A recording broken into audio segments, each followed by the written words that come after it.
जब मेरी बेटी बस 3.5 महीने की थी, वो मेरे साथ सफर करती थी। मेरा एक हाथ उसे संभालता था और मेरा दायां पैर हमेशा पूरा नीचे होता था और मैं देश भर में कार से घूमता था। और वो इसी तरह बड़ी हुई 5 साल की होने तक, जब तक वो स्कूल नहीं गई। हर रोज हम एक अलग घर में होते थे। हर तरह के लोगों के साथ रहना, सभी उसे कुछ न कुछ सिखाना चाहते थे। मैंने कहा एक नियम है कि कोई भी उसे कुछ नहीं सिखाएगा। कोई ABC नहीं, कोई 1 2 3 नहीं, कोई कविता नहीं, क्योंकि मुझे कोई परवाह नहीं कि उनमें क्या है।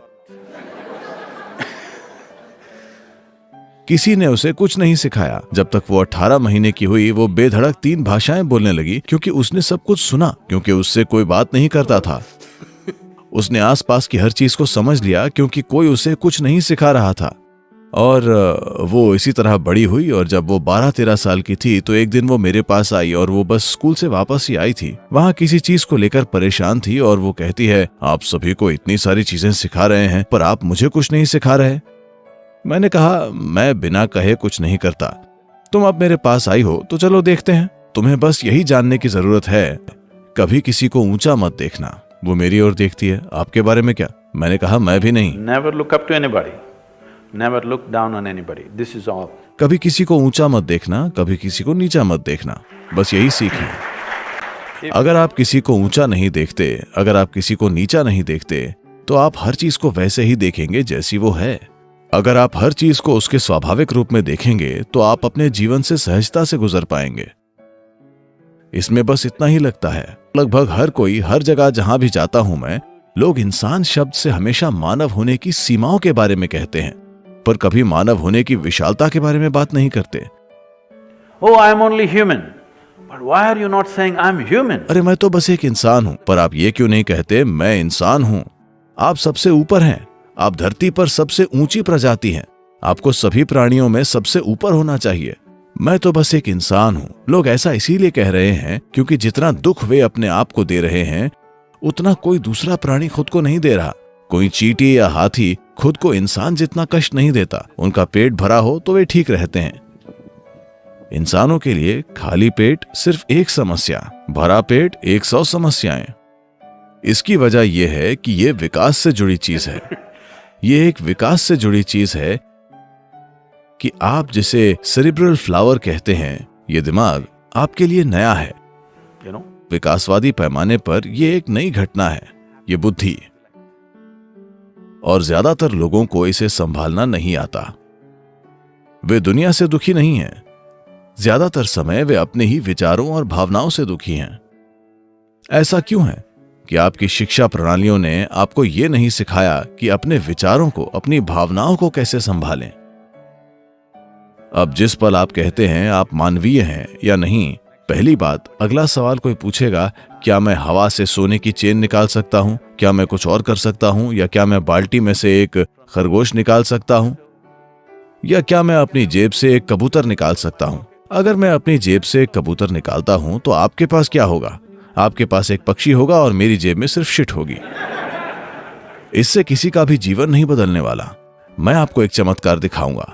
मैं आपको ऐसे लोग दिखाऊंगा जो पूरी तरह सक्रिय हैं। ऐसे लोग नहीं जो किसी गुफा में बैठे हों, पूरी तरह काम में लगे हुए। ठीक है, दिन के 24 घंटे, हफ्ते के 7 दिन हम सभी लगे रहते हैं। मैं आपको ऐसे लोग दिखाऊंगा जिन्हें 5, 10, 15 सालों से एक पल के लिए भी गुस्सा, बेचैनी, चिड़चिड़ाहट कुछ नहीं हुआ।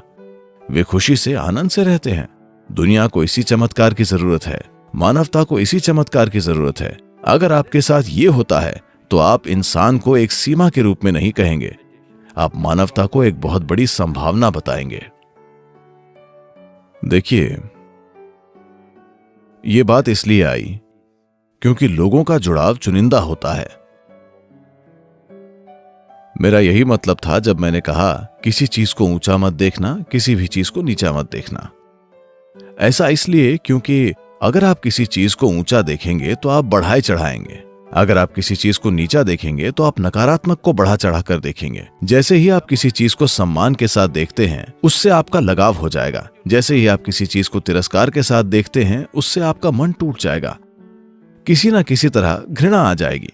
तो ये डर, असुरक्षा, लगाव, वैराग्य की भावनाएं सब कुछ एक परिणाम है। हम स्रोत को संभालें या परिणाम को संभालें। लोग हमेशा नतीजे को संभालने में व्यस्त रहते हैं। लोग आपसे ये कह रहे हैं अपने डर को कम करो। क्या आप इसे कम कर सकते हैं? ये किसी भी तरह काम नहीं करने वाला। अब आप दूसरे पहलू पर जा रहे हैं और कह रहे हैं हमें इससे शर्मिंदा होने की जरूरत नहीं है, डर होने दो। क्या यह सुखद अनुभव है? क्या डर, असुरक्षा, अपराध बोध, क्या ये सुखद अनुभव है? अगर ये सुखद अनुभव हैं तो इन्हें बनाए रखिए, ये आप पर है। अगर ये दुखद अनुभव हैं तो क्या ये चुनाव है? मैं आपसे बस इतना पूछ रहा हूं, हमारी आसपास की दुनिया में जो होता है वो एक अलग बात है। दुनिया कभी भी 100% वैसी नहीं होगी जैसे आप उसे चाहते हैं। अगर आप घर में 2 लोग भी हैं फिर भी ये 100% वैसी नहीं होगी जैसा आप चाहते हैं। अगर ये 51% भी आपके तरीके से होता है तो आप ही बॉस हैं, ठीक है? उससे ज्यादा नहीं होगा। लेकिन आपके भीतर जो होता है वो आपके ही तरीके से होना चाहिए, है ना? If what happens within you अगर आपके भीतर आपके तरीके से होता तो आप इसे आनंद में रखते या डर में या दुखी वगैरह। आप खुद के साथ ऐसा नहीं करते, है ना? कम से कम अपने आप के लिए तो आप सबसे ऊंचे स्तर की सुखदता चाहते। हालांकि आप जो अपने पड़ोसी के लिए चाहते हैं वो बहस के लायक हो सकता है, पर आप जो खुद के लिए चाहते हैं वो बहुत साफ है ना? तो डर होना ठीक है, असुरक्षित होना ठीक है? नहीं, मैंने ऐसा नहीं कहा। क्या लगाव होना ठीक है? और मैं पूछता हूं, अगर आपके पास चॉइस और होती। अहंकार के बारे में क्या सद्गुरु? डर, असुरक्षा, लगाव और अहंकार, ये 4 चीजें हैं सद्गुरु। समय के साथ हमें बताया जाता है कि जैसे जैसे आप बड़े होते हैं और जीवन में ज्यादा सीखते हैं, आपको इन सभी 4 को छोड़ देना। आपके गुरु कौन है? माफ कीजिए, आपके गुरु कौन है? मैं क्यों बताऊं? नहीं, पर ये एक तथ्य है, हमें यही बताया जाता है। क्या ये जरूरी तौर पर सच है? एक बार में एक बात करते हैं। ईगो यानी अहंकार, सभी इसके बारे में बात करते हैं। अभी कोई भी इंसान की बात करें, अगर वो कुछ शानदार करते हैं तो वो कहेंगे ये मैंने किया। अगर वो कुछ बुरा करते हैं, ये मेरा ईगो या अहंकार था। तो मिस्टर ईगो एक बलि का बकरा है। जब भी आप बुरे होते हैं वो हमेशा मौजूद रहते हैं, पर जब आप कोई अच्छा काम करते हैं तो बेशक वो आप होते हैं, है ना? मैं कह रहा हूं, आइए जीवन को सीधी नजर से देखें कि कभी आप शानदार होते हैं, कभी आप बुरे होते हैं, कभी आप खुश होते हैं, कभी आप दुखी होते हैं। अभी आपकी यही हकीकत है। आपको एक बलि के बकरे की जरूरत नहीं है। हमें अपने जीवन में इतनी ईमानदारी तो लानी ही चाहिए कि मेरे भीतर जो कुछ भी होता है वो मैं हूं और कोई नहीं बल्कि मैं। अगर आप इतनी बात समझते हैं तो अभी अगर आप देखें, आप डर में हो या दुखी हो या परेशान हो या निराश हो, अगर आप देखें कि ये सब मेरी वजह से है, तो क्या आप इसे बदलना नहीं चाहेंगे? क्या आप इसे बदलना नहीं चाहेंगे? 100%। अब अगर मैं इसे बदलना चाहता हूं, पर कैसे? Now you are asking for tools.